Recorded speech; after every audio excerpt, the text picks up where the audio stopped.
Bien, seguimos el TDA en adultos. De este tema queremos hablar durante los siguientes minutos con el psicólogo Rafael Santandreu, autor del libro Las gafas de la felicidad. Rafael, muy buenas tardes, bienvenido. Gracias, buenas tardes. Bueno, vienes a hablarnos del trastorno por déficit de atención, pero en adultos, porque es curioso, se habla mucho en el caso de los niños, pero poco en el tema de los mayores, y es importante, ¿no, Rafael? Mira, súper importante. Yo creo que, de hecho, entre mis colegas psicólogos, todos deberían dominar muy bien el tema del trastorno por déficit de atención, que además es un diagnóstico bastante joven en el mundo de la psicología. Hace 20 años no se hablaba de este tema, no existía el trastorno, no existía la etiqueta, ¿no? Entonces nosotros nos encontramos que hay muchas personas adultas que tienen 30, 40 años, por ejemplo, y de repente su vida ha sido siempre un follón, un desastre. Han sido personas muy problemáticas. Y todo eso se debía a que ellos tenían un trastorno, una manera de funcionar de su mente que no funcionaba del todo bien, que les provocaba ser de determinada forma. Entonces es muy importante cuando esas personas se han dado cuenta que lo que les hacía así toda su vida había sido una cosa que se llama TDA, trastorno por déficit de atención. Y existe muchas personas que tienen este problema y no lo saben. ¿Cuántas personas adultas se calcula que pueden tener el TDA? Mira, aproximadamente en niños sabemos que 5 de cada 100 niños, por lo menos, tienen el trastorno por déficit de atención. O sea, 5 de cada 100, ¿no? De estas personas, 2/3 de ellos lo seguirán teniendo de adultos. 1/3 les desaparece el problema. Simplemente cuando alcanzan la pubertad cambian y ya no tienen. Pero 2/3 lo seguirán teniendo.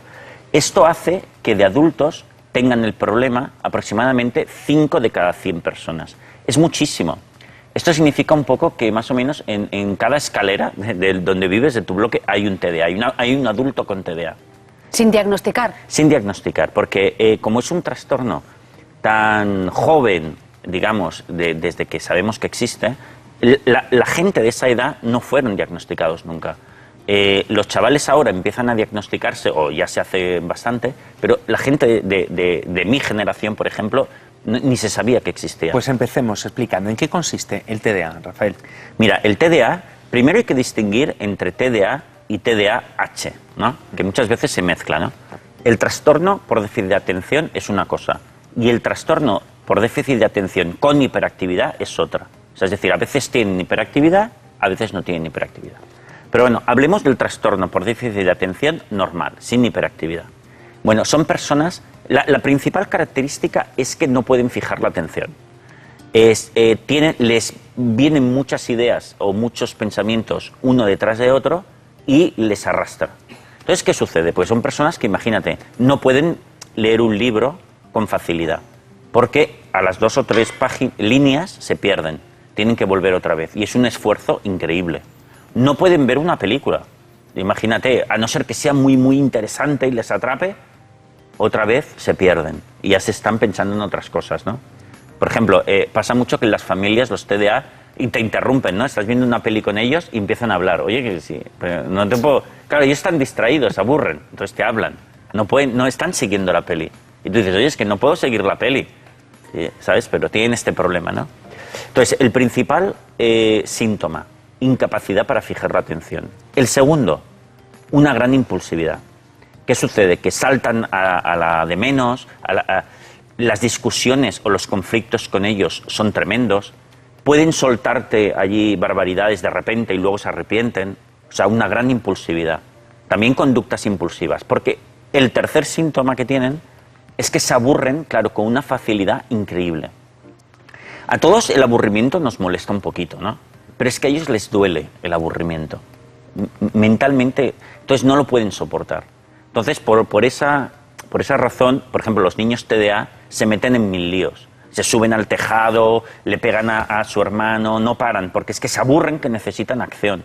Los adultos TDA se meten en otra clase de líos. Por ejemplo, juegan a juego patológico, son usuarios de prostitución a tope, corren con el coche como locos, porque se aburren tanto les duele tanto, que se meten en ese tipo de problemáticas. Es difícil generalizar, pero hay otra cuestión de la que tú también hablas para entender la dificultad de la gente que tiene TDA, y es su relación con el sexo. Sí. Claro, esto sirve para que veáis el problema, para que entendamos el problema de que no pueden fijar la atención.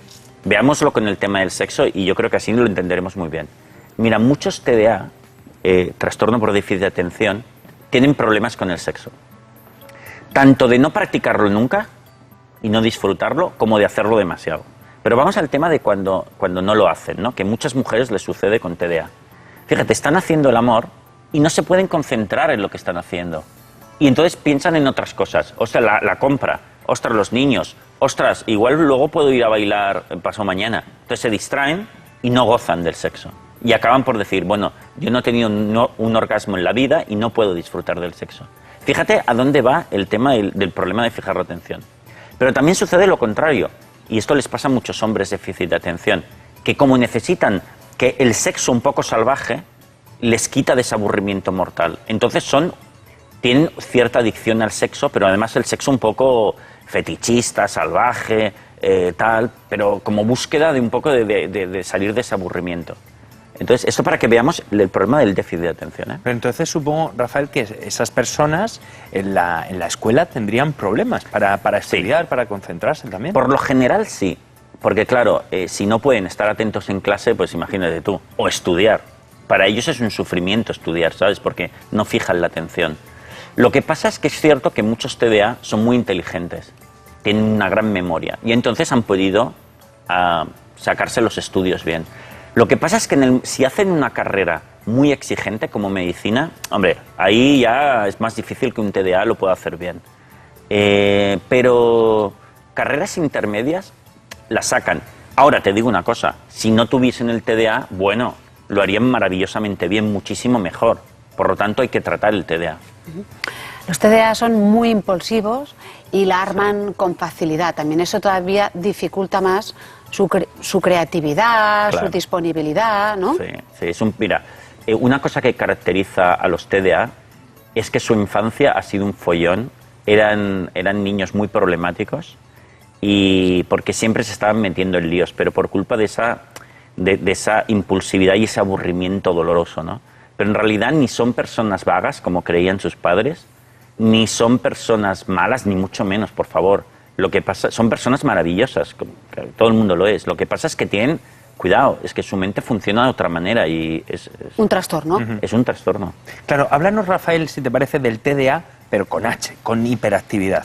Bueno, claro, algunos TDA o muchos TDA tienen también hiperactividad. La hiperactividad es que además tienen una gran necesidad de estar en movimiento. Tienen como una energía, un motor interno que les hace tener que hacer muchas cosas, ¿no? El hiperactivo es una persona que no para de hacer cosas. Y te pongo un ejemplo, por ejemplo, el típico hiperactivo le cuesta mucho estar así como estamos nosotros, sentado, mucho rato. Yo, por ejemplo, he conocido hiperactivos que están allí en mi despacho y se tienen que poner de pie y hacer la consulta caminando ellos, ¿no? Se ponen y empiezan a pasear. Y tú hablas con ellos y ellos, porque claro, a ellos les duele también estar parados, incluso físicamente, ¿no? Bueno, y muchas personas tendrán compañeros de trabajo y jefes que se tienen que levantar también y caminar por el despacho, porque no pueden estar quietos, ¿no? Eso es con hiperactividad. Entonces, ¿cómo encontrar una solución a un trastorno que también llevan años y años y años de su vida soportando, claro, o incluso sin saberlo, ¿no? Sí. Bueno, lo primero es darse cuenta que uno tiene el trastorno y esto es importante que vayan a un especialista en trastorno por déficit de atención. Porque te va a hacer todas las pruebas, te lo va a medir y te va a decir algo, una respuesta fehaciente, ¿no? Definitiva. Y después la respuesta es fundamentalmente farmacológica. Existe un fármaco que, ¡pam!, de repente les fija la atención. De repente ya pueden leer. De repente pueden ver una peli y disfrutarla, hacer el amor. ¡Ostras! Les cambia totalmente la vida, ¿no? Yo he conocido un montón de TDA que después de tomar el fármaco dicen, Dios mío, si lo hubiese conocido antes, me hubiese podido estudiar, sacar una carrera, mantener una pareja, porque no he podido. Porque ¿qué es lo que hace ese fármaco? Bueno, el principal fármaco curiosamente, es de la familia de las anfetaminas. Mira, fíjate que si nosotros nos tomamos una anfetamina, nos ponemos a 100. Pero si un TDA se toma una anfetamina, se fija la atención, se calma. Es súper curioso. Mira, cuando muchas veces los TDA se hacen un poco adictos a la cocaína, pero a ellos la cocaína no les saca de sus casillas, ¿qué va? Les centra, les hace rendir, poder trabajar bien, les produce otro efecto. Entonces, el principal tratamiento farmacológico es un fármaco de la familia de las anfetaminas. Y bueno, pero también hay un tratamiento psicológico, para acompañar. El tratamiento psicológico va en torno a que ellos aprendan algunas técnicas para paliar ese déficit de atención y esa impulsividad. ¿Qué es? Llevar agendas y recordatorios, obligarse a cumplir con los compromisos que uno tiene en la vida, controlarse a la hora de mentir y la impulsividad, y controlar la impulsividad. Controlarse a la hora de mentir. ¿Mienten mucho entonces, Rafael? Sí, pero una vez más no es porque sean malos o quieran mentir en realidad, es porque por dos razones. Mira, los TDA fueron niños que toda la vida se metieron en líos. Y cuando te metes en tantos líos seguidos, una salida muy normal es mentir, ¿no? Decir, ¿dónde has estado? ¿Has estado en el tejado? Ostras, pues no, he estado en otro sitio. Pero es normal, porque es que si te metes en líos cada día por culpa de tu impulsividad, te acostumbras a mentir. Y otra razón por las que mienten es porque es gente muy fantasiosa. Porque claro, cuando tu mente va de un sitio a otro todo el tiempo, también se va a la fantasía. Y un poco acabas creyéndote tus fantasías. Entonces, son personas con una gran tendencia a la mentira, pero no porque son malos, sino porque cómo funciona su mente. ¿Qué consejos podemos dar a las personas que quizá nos estén viendo y puedan pensar, a lo mejor soy TDA, con H o sin H? A lo mejor, sí. ¿Qué les dirías, Rafael? Bueno, yo creo que lo primero es que vayan a un especialista en su entorno, pero especialista de verdad en TDA, que les haga un análisis. Pueden leer libros acerca del TDA. Hay libros muy buenos en el mercado, por ejemplo, de la editorial Paidós, que hablará del TDA para que estudien y vean si ellos son TDA. Cuando lo lean, se convencerán. Y luego si pueden, hacer una terapia farmacológica o psicológica también, que les ayude a controlar a ser unas personas con rutinas, una persona que lleva agendas, recordatorios, que aprender a controlar la impulsividad, obligarse a cumplir con las cosas que hasta no finalizar los temas no pasará a otro. Hay toda una serie de cosas que podemos paliar esas tendencias negativas que puede tener el TDA. Para evitar el sufrimiento. Sí. Para evitar un sufrimiento. Pues con estos consejos, Rafael Santandreu, autor de Las gafas de la felicidad, concluimos la sección. Te esperamos, como no, la próxima semana. Muchas gracias, amigos. Gracias.